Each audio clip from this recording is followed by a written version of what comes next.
Hey everybody, welcome to Top Rack Facts. Today we're going to go over the top 10 fascinating facts on Afghanistan. Make sure to watch until number 1 because it's one of the coolest facts about Afghanistan I've ever heard. Anytime Afghanistan pops up, the first thing on anyone's mind is war, beards, and terrorism. Unfortunately, that is what the nation of Afghanistan is known for. But there's so much more to them. In this video, I'll be sharing with you 10 fascinating facts about Afghanistan that I'm pretty sure you don't know. Number 10. Their pomegranates are famous in the Asian continent. Afghanistan has fertile soil perfect for growing pomegranate, but poor access to lucrative markets makes illegal poppy growing the more lucrative option. They were also once the largest producer of cannabis.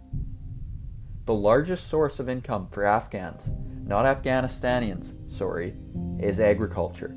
Afghanistan is also rich in natural resources like natural gas and oil, but the drug trade is also a significant contributor to Afghanistan's economy. In fact, Afghanistan supplies over 90% of the world's opium. It must be remembered that opium is the raw ingredient used as the basis for heroin. Number 9. They have just one Jewish citizen. There is only one Jewish person living in Afghanistan. His name is Zablon Simintov, and he is a restaurateur and an Afghan carpet trader. He was born in 1959 and he refuses to leave Afghanistan. The country once housed a community of 40,000 Jews, which dwindled down to just him. His main job is caring for Kabul's last remaining synagogue, where he is the only member. It must get really lonely for him to have none of his kind with him. Did you also know that in all of Afghanistan, there's only one pig? His name is Khanzir, which is Arabic for pig, and he lives in the Kabul Zoo. Number 8. Between 1996 and 2001, Afghanistan had no national anthem. They had no national anthem between 1996 and 2001 because the Taliban had banned any form of music at all. TVs and VCRs were also banned under the rule of the Taliban, so people buried these electronics in their backyards. After the Taliban was driven from some parts of Afghanistan, people dug up their TVs and VCRs to watch movies, eventually create their own national anthem. If you don't already know, the Taliban is a Sunni Islamic fundamentalist political movement in Afghanistan, and they ruled the country for almost 5 years between 1996 and 2001. The Taliban were against a lot of things and caused serious unrest in Afghanistan. Most notably, the Taliban was against women's education, so the literacy rate among Afghan women is quite low. Only 1 in 5 Afghan women can read.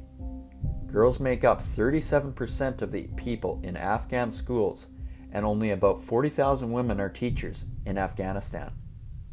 The Taliban also banned opium production in Afghanistan, effectively removing 70% of the world's heroin supply.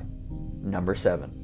All the ethnic tribes were mentioned in the national anthem. Afghanistan's population is ethnically diverse, and one of the reasons for this diverseness is silk traders traveling the Silk Route from China to the Western world. This created nomadic traits in Afghans. In 2006, the Afghan government adopted a newly written national anthem. With its adoption, the Constitution clearly stated that the national anthem should lay focus on the phrase, "God is the greatest," and that the various Afghan tribes should be mentioned. Hence, 14 different groups are mentioned in the new Afghan national anthem. The 14 different ethnic tribes are the Pushtan, Pamiri, Tajik, Brahui, Hazara, Arab, Uzbek, Gujar, Amek, Nuristani, Turkmen, Pashai, and Balak people. Number 6. Sport has recently started thriving in Afghanistan. When Afghanistan was under Taliban political rule, many sports, including cricket, were completely banned. Women weren't allowed to participate in any sports or join any sports clubs. Thankfully, though, this has all changed under the current more liberal political regime. Many women have started participating in sports, with women's cricket teams proving to be particularly popular. The country has now enjoyed some sporting accomplishments, such as winning the Asian Football Federation Championship for the first time, and their national cricket team qualifying for the 2015 World Cup. Number 5. There is a CEO of Afghanistan. A CEO of a country? Well, yes. Afghanistan has a chief operating officer whose role is similar to that of a prime minister. According to the Afghan constitution, the president can transfer some of his authorities to other government officials. And in the case of the Afghan unity government, the president can delegate some to the country's CEO. Also, according to the constitutional stipulations, Afghan holds 2 cabinet meetings. One is headed by the president on a monthly basis, and the other is held weekly and headed by the CEO. This CEO position began in Afghanistan in 2014. The position of CEO is surprisingly a popular thing with countries who are or have practiced unity government, like Zimbabwe. Number 4. They once had the largest Buddha statues in the world. Afghanistan is a country with a very rich history of culture and religion. Buddhism and Zoroastrianism were dominant religions in Afghanistan before the introduction of Islam. Before the country was invaded by the Islamic in the 9th century, there was a Buddhist civilization known as Bamiyan in the central highlands of Afghanistan. In this place, you could find the world's 2 largest Buddha statues. They were considered as religious symbols and as astounding examples of ancient sculpture. The 2 sculptures were over 100 feet tall and more than 1,400 years old. Unfortunately, the Taliban destroyed these sculptures in 2001. However, although the Taliban destroyed these amazing sculptures, the caves surrounding them still exist. These caves were once used as meditation chambers by Buddhist monks. In the past couple of years, Afghan refugees have made the cave their homes, and they discovered thousands of Buddhist relics and cave paintings. The Renaissance paintings can move over as the world's first oil paintings were drawn in these caves around 650 BC. The site quickly became a place of interest for archaeologists and historians and is now considered a UNESCO protected site. The country also has another UNESCO protected site, which is the Minaret of Jam. This tower is located in the west of Afghanistan. It is 203 feet high and is thought to have been constructed in 1190. It is made entirely of baked bricks. It is one of the archaeological wonders of the Middle East. Number 3. They have nationwide poetry nights. Thursdays are for poetry. There are many intriguing Afghanistan facts about local culture, and one of these is poetry. Poetry is an important part of Afghan culture. Afghans have had a history of poetry and spoken word dating back over 1,000 years. Stories are passed down from generation to generation in verses. As social issues have plagued the country, Afghans have used poetry to deal with these problems. More recently, women's rights have become a popular subject in poetry.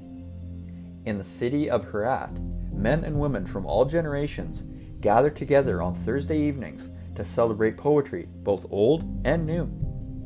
They listen to traditional Herati music and enjoy the evening with sweet teas and pastries. Number 2. The New Year is celebrated within the year. Different countries, different rules, right? Well, Afghans celebrate New Year's Eve and New Year on the 21st and 22nd of March, respectively. The 21st of March marks the pre-Islamic festival known as Nowruz. It is also traditionally the first day of spring. Thousands of Afghans travel to the city of Mazar-e-Sharif to join in the celebrations.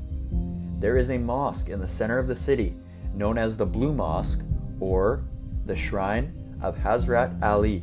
Here, local men raise a large Islamic banner known as the Janda to herald the start of a new year and the beginning of spring. If they are able to lift this banner easily and swiftly in one motion, then this is taken to be a good omen for the year to come. Who made that banner difficult to lift in one motion, huh? Don't lie now. Before we look at our number 1, if you've been enjoying this video so far, make sure to drop a cheeky little thumbs up on there and subscribe and turn on the bell notification so you never miss an upload. So without further ado, here's the fact you've all been waiting for. Number 1. Their national game is goat grabbing. Goat grabbing, or buzkashi as it is known by the locals, is the national sport of Afghanistan. This violent and dangerous game is known as the world's wildest game, and it involves riders on horseback vying for control of a goat carcass. Whoever gains control of the carcass races to drop it in a chalked circle. This game is not for the faint-hearted or the weak. The game is sponsored by airlines and rich businessmen. Although quite a number of Afghans would like to see this as an official Olympic sport, in fact, it has been proposed to the Olympic Committee to get it to become an official Olympic sport a lot of times. Olympic hasn't adopted it yet. And honestly, looking at how violent this game is, we're not very sure Olympic will be adopting it anytime soon. There you have it. 10 fascinating facts about Afghanistan. Subscribe and turn on notifications so you don't miss more videos of hidden fascinating facts about different countries and much more. Check out this playlist of my top videos of the scary and the unknown, and I'll see you guys in the next video. Thanks for watching, and take care.